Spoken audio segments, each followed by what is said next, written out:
Hello दोस्तों, stories with इश यश channel पर आपका बहुत बहुत स्वागत है। तो दोस्तों, कैसे हो आप सब। आज मैं आपको अपनी लाइफ का एक बहुत ही अजीब या यूं कहें कुछ डरावना किस्सा बताने जा रहा हूं।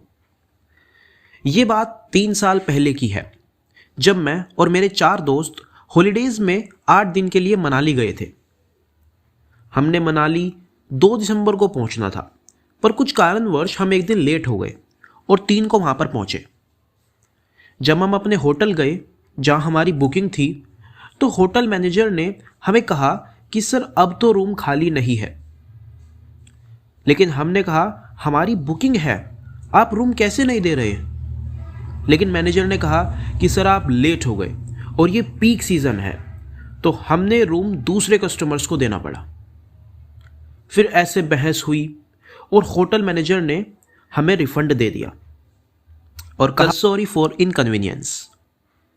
हमारे पास और कोई होटल ढूंढने के अलावा कोई ऑप्शन नहीं था, तो हम सब उस होटल से निकले और दूसरे होटल ढूंढने निकल गए।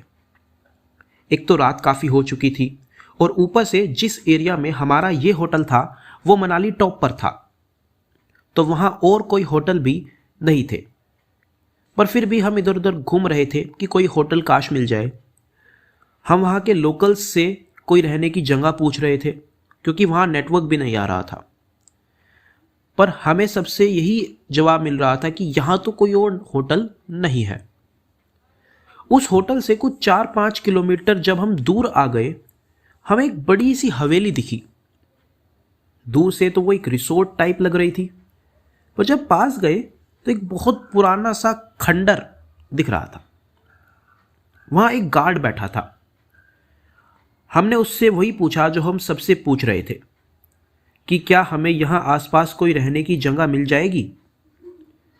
जैसे ही हमने ये बात उसके सामने रखी, तभी अंदर से एक बूढ़ी औरत बाहर निकल कर आई और हमसे पूछा, बच्चों क्या हुआ। तो हमने उन्हें कहा कि हम बहुत दूर से आए हैं और हमारे पास कोई रहने की जगह नहीं है। तभी वो बोली, कोई बात नहीं बच्चों, एक रात तुम यहाँ रुक सकते हो, कल सुबह निकल जाना। हमने थोड़ा सोचा और हाँ कर दी, क्योंकि रात बहुत हो चुकी थी और कोई भी होटल दूर दूर तक नहीं दिख रहा था, तो हमारे पास कोई और ऑप्शन नहीं था। हम सब उस औरत के साथ अंदर चले गए। जैसे ही हमने अंदर देखा, बहुत बड़े बड़े पुतले रखे हुए थे।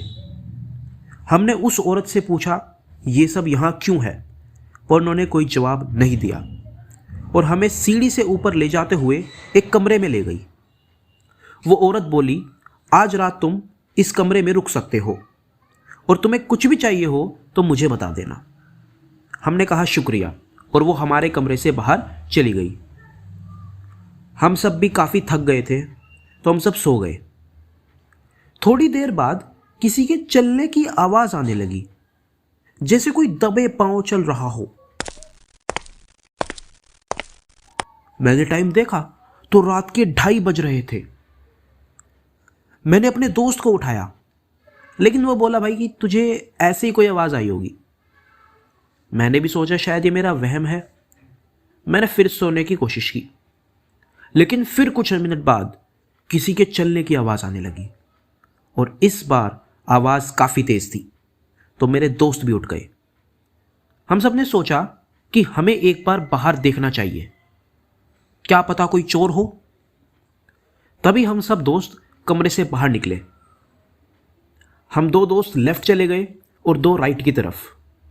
मैं और मेरा दोस्त सीढ़ी से नीचे उतर ही रहे थे, तभी अचानक हम दोनों को एक लड़की की चीख सुनाई दी और तुरंत हम उस तरफ भागे। हमने उधर देखा, एक 8 से 9 फीट लंबी औरत, जिसकी आधी शक्ल तो एक लड़की जैसी थी, पर आधी भयानक भूतनी जैसी। उसने अपने हाथ बढ़ाए और मेरे दोस्त को पकड़ा और उठा के पटक दिया। वो वहीं बेहोश हो गया। तभी एकदम मेरे बाकी 2 दोस्त भी आ गए और उससे एक बाल्टी दे मारी, लेकिन उस भूतनी लड़की को कुछ असर नहीं हुआ। उस लड़की ने अपना मुंह खोला और एक अजीब सी हवा आई, जिससे हम तीनों भी बेहोश हो गए। अब इसके बाद क्या हुआ, क्या हम चारों बचे या नहीं, ये जानने के लिए आप हमारे चैनल को सब्सक्राइब कर लीजिए। हम जल्द ही इसका पार्ट 2 रिलीज़ कर रहे हैं। तो जल्दी मिलते हैं आपसे दोस्तों अगले पार्ट के साथ। तब तक के लिए जय हिंद।